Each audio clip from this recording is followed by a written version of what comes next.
I appreciate the introduction. What Hayes alluded to is accurate.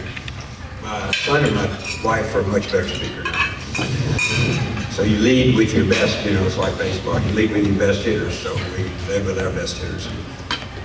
Lynn and I are married 54 years. And we have 3 children and 8 grandchildren. And some of that, which Hayes was alluding to last night, particularly while Chad was speaking, we have an autistic grandchild and we have a Down syndrome grandchild. So we are heavily involved in the special needs part of Mississippi. Lynn just got an award a couple of weeks ago for work that she's been doing for autism and other special needs all over. And she's driving special needs, in case y'all didn't know, it was about 10 to 12% of all of our kids. Autism used to be 1 in 5,000 and now it's 1 in 50. It's an epidemic. And so those children have extraordinary abilities to concentrate. And so it's led us, in the last 10 years since we found out about Charlie, it's led us to look at job descriptions, things that they can do. And Sephora, for example, up in South Haven, hires a number of different autistic kids because their ability to concentrate so much. They have these trays that come out with all this makeup and stuff. I don't use that stuff, I probably should. But anyway, I recognize some of the names. And I asked them, it's funny, I asked them, I said, do you have any problem with these autistic kids? And I met a number of them on the line that they were filling this stuff up, sending it out. I said, do you have any problems? We have one problem. I said, what's that? They won't take vacation. They come to work every day. You think about that. One of the biggest problems we got in Mississippi is that people don't show up sometimes. You got people who come to work every day and don't want to go. So I thought that was interesting. There's a whole gamut, and y'all need to be paying attention, particularly those of you who are doing integrated, concentrated work. You need to be paying attention to those kids because if you're able to get them and train them, they will be a phenomenal employee for you. So a lot of the things you do but you'll be able to use that kind of talent, and it's overlooked some because people think, well, they don't communicate really well. Well, they're real smart, as smart as we are, that they don't communicate very well. But where you can put them in an atmosphere to succeed, I think you find yourself, somebody really worked hard and did a great job and showed up for work. So I want to talk to you a little bit about what today and where we're going in Mississippi. Can we show the first one? Who's got the clicker or whatever? I got a clicker. So, which one? Right here. So, there we go. All right. I thought I'd tell you a little bit about how we get here and whatnot. This is my view, beginning the first Tuesday in every year. People have hired me to be the Lieutenant Governor, and that's the view. Out in front of me are 52 chairs. It's a phenomenal building. I hope y'all will come. We start our work there. Obviously, we start with a prayer. The Lieutenant Governor in Mississippi is unusual. It's different from any other state. At the beginning of the first 4 years, the actual members of the Senate decide what powers the Lieutenant Governor really gets. Very unusual. So what they gave me, and the ones before me as well, Tate and Phil before, they allowed me to name the chairman of every committee and every member of every committee in the Senate. And that's 40 of them. So I get to pick all the chairmen and all the people that are in those committees. Then they give me the authority for every bill that is filed, and they'll be filed during the first 3 or 4 weeks in January. Every bill that is filed comes to my desk, and then I allocate it to the appropriate committee.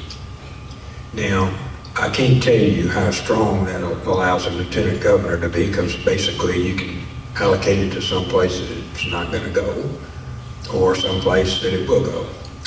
Then every day the Lieutenant Governor conducts this ceremony. When I got there were no cameras, so I put cameras off to the left there so you can watch us debate beginning every morning at 10 o'clock. We start with a calendar. It's usually about 250 bills, and we go through the bills one at a time, and we vote and debate. And one of the other things that I don't vote unless it's a tie, thank goodness we hadn't had that, but I referee this discussion. And so when someone presents a bill, they'll ask if there are any questions. Well, I get to recognize whether somebody can ask a question. So, and it's been my history.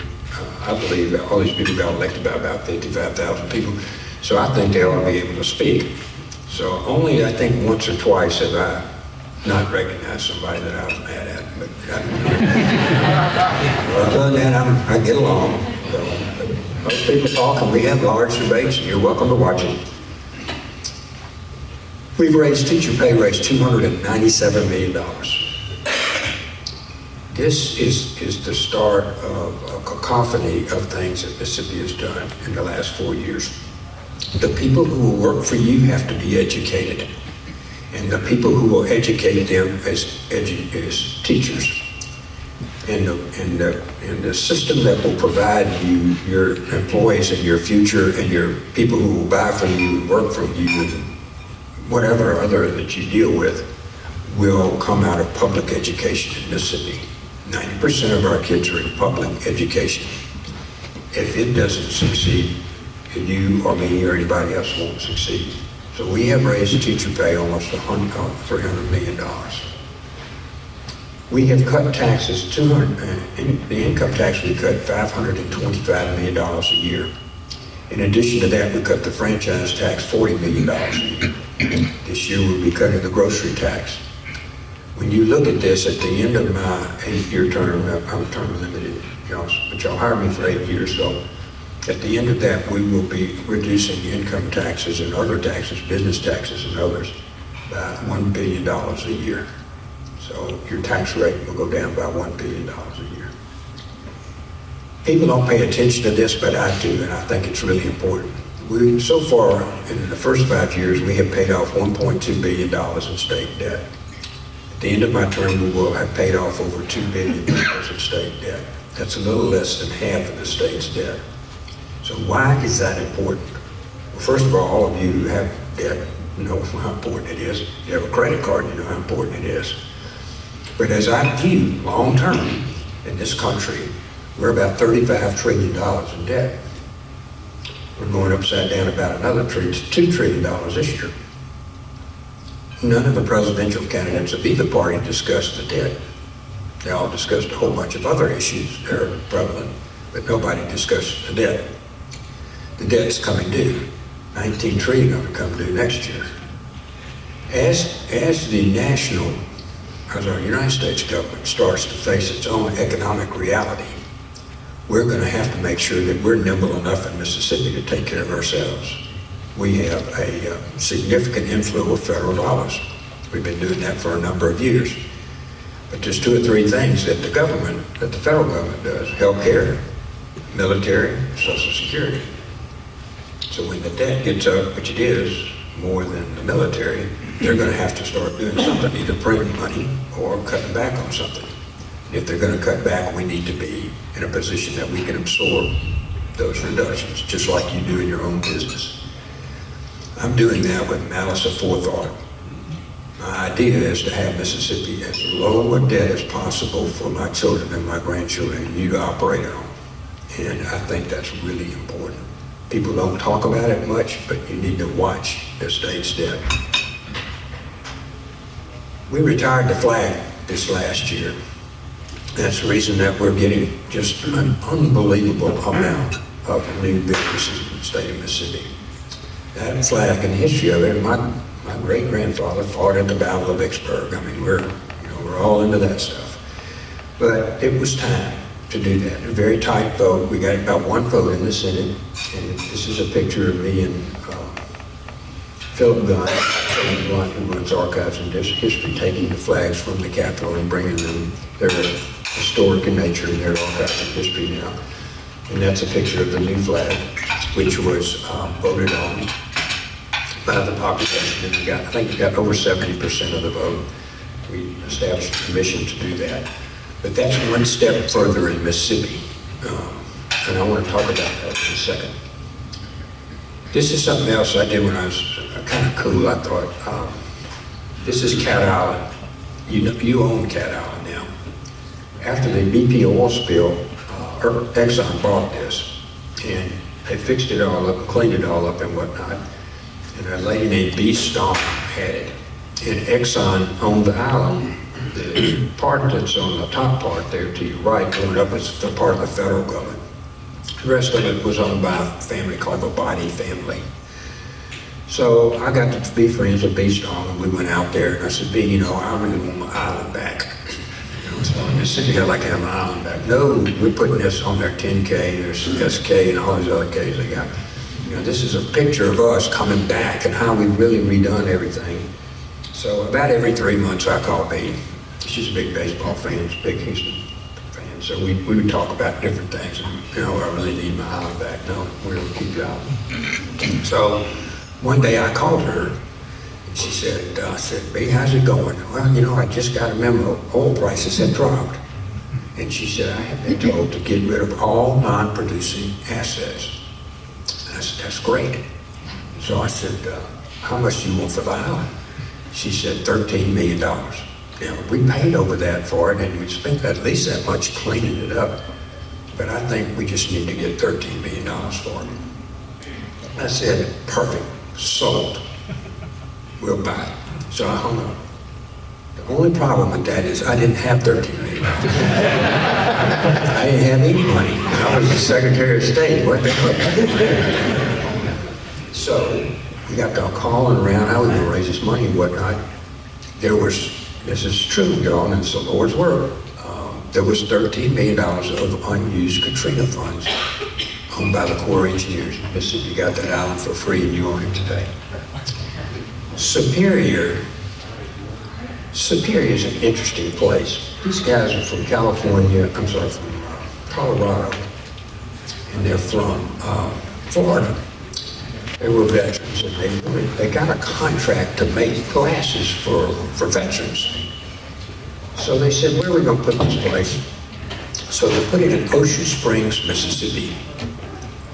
And they ordered some of the best, and now what is the world's best maker of eyeglasses is in that building.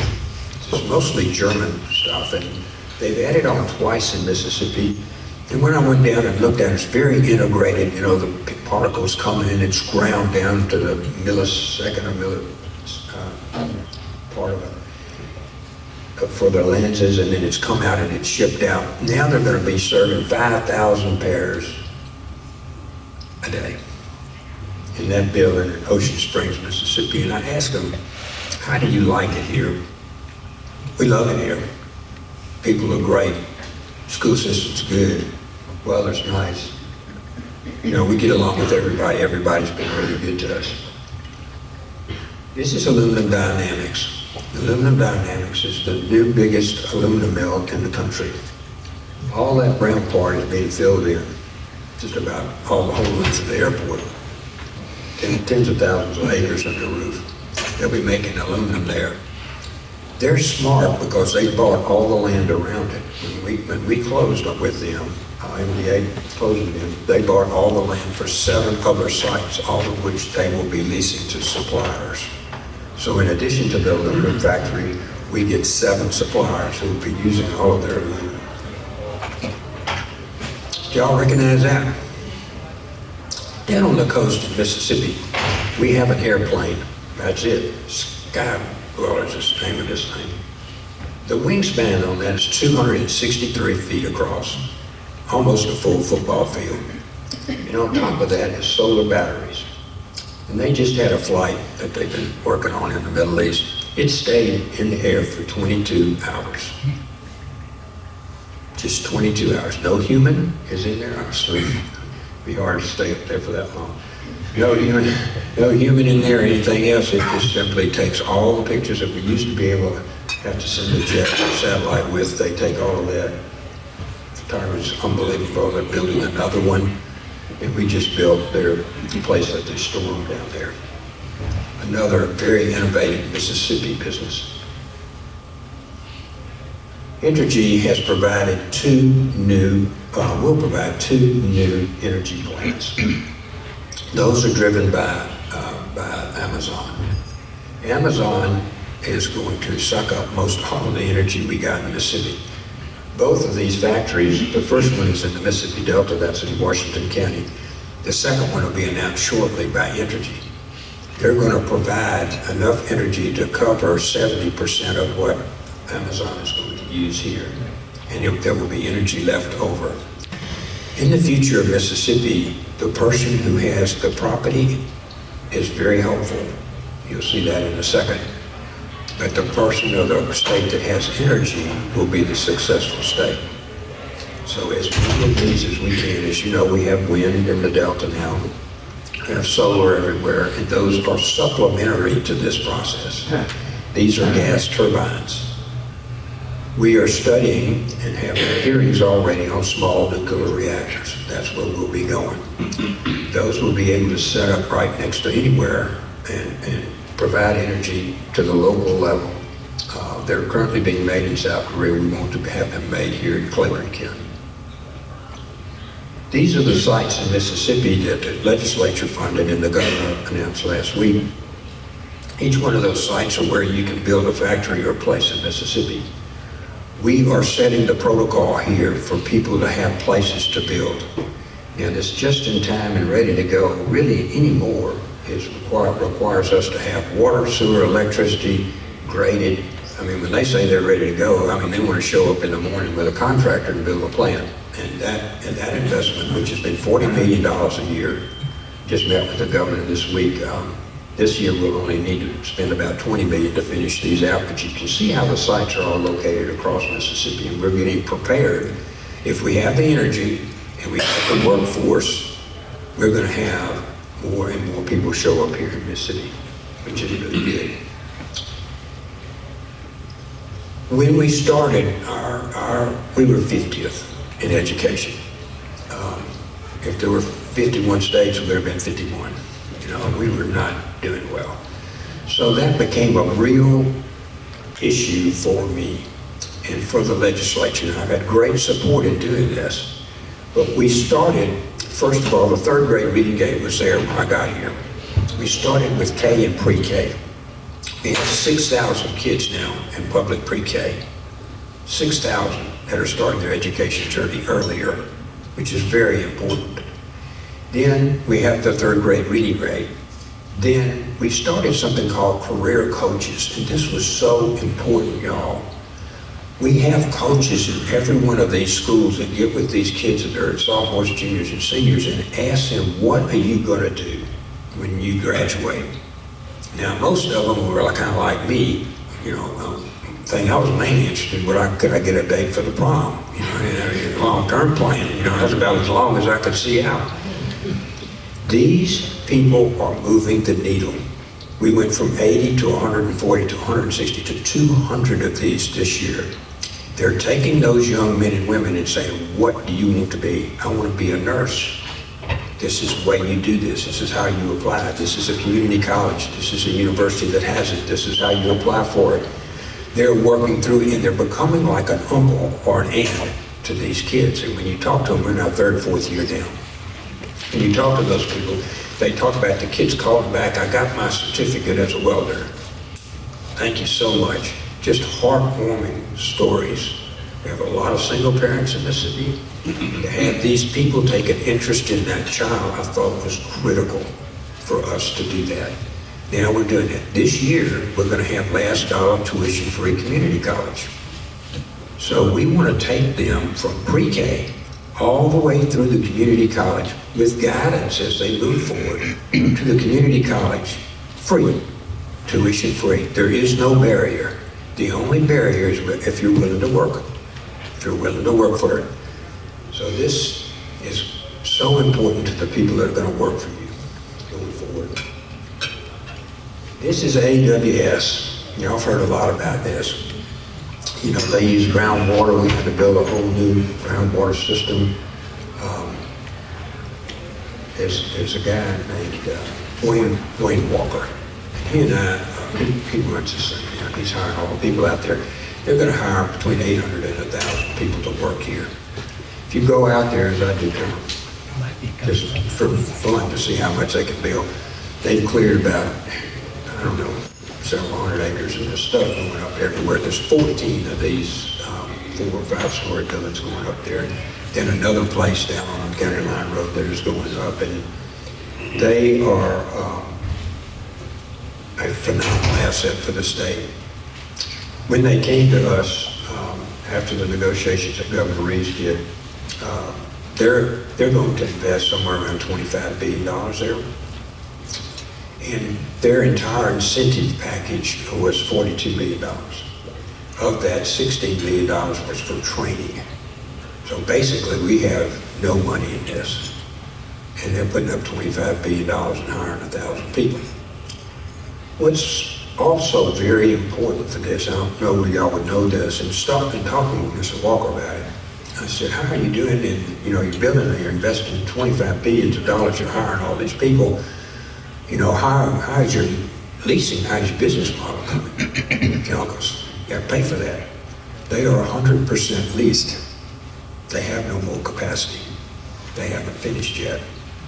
Now, all of y'all are real smart in this room, so you know what that means. We're going to build more of them. And I want Mississippi to be the leader in that. But they are, every one of them, like he was down, I was with him on a soccer field as kids playing soccer. We are integrating them into our community. Mississippi's just a big neighborhood. These people are excited to be here. They're fully leased out. Our odds are very high that we'll have expansion in this area and others that see where we are. We're at the crossroads here of the internet, and this will spawn jobs that I don't even know exist today. But pretty spectacular to be fully leased and you're not finished building it. So this is that's me. I don't have anything else on this thing. I just want to tell you all that I brought you these examples of what's going on in the state. And it's from electronic factories in Marshall County to solar powered planes on the coast. Everywhere in this state, we are progressing at a pace we've never done before.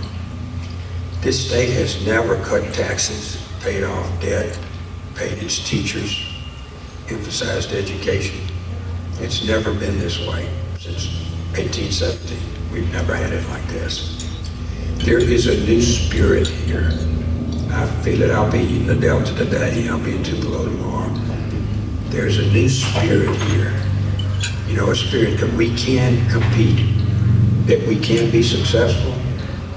We have land, we have water. A lot of places don't have water. We have electricity that we were just talking about. We have everything. It's a big neighborhood. Our people are welcoming to you. That has positioned our state to be successful. And those people who invest here and raise your families here will be successful because we've got the place for it. And the other thing that I think is particularly interesting, nobody's looking over their shoulder anymore. It used to be that we worried about our past more than we worried about our future. Now, our future is really bright, and we're looking at things that will celebrate our past, like we're building a huge new conference center at the Civil War battlefield in Vicksburg. We realize our past, but we're not looking over our shoulder. We're looking out at the future. And Mississippi is uniquely positioned to be exceptionally successful. And all of y'all have a great deal of impact into that. So, thank you for all the work you do, all the innovative work you do. We're looking forward to another good 2 or 3 years here. And, I think the state's in great shape to go forward, and we're looking forward to watching you be successful and pay taxes. Thank y'all. It's good to see you.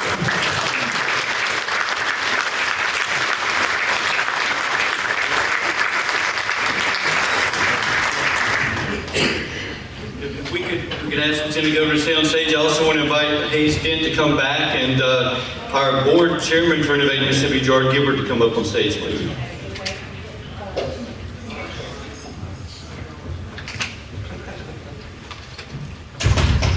Lieutenant Governor Hosemann. Thanks so much for being here today. Now, full disclosure, I've known the Lieutenant Governor for a long time.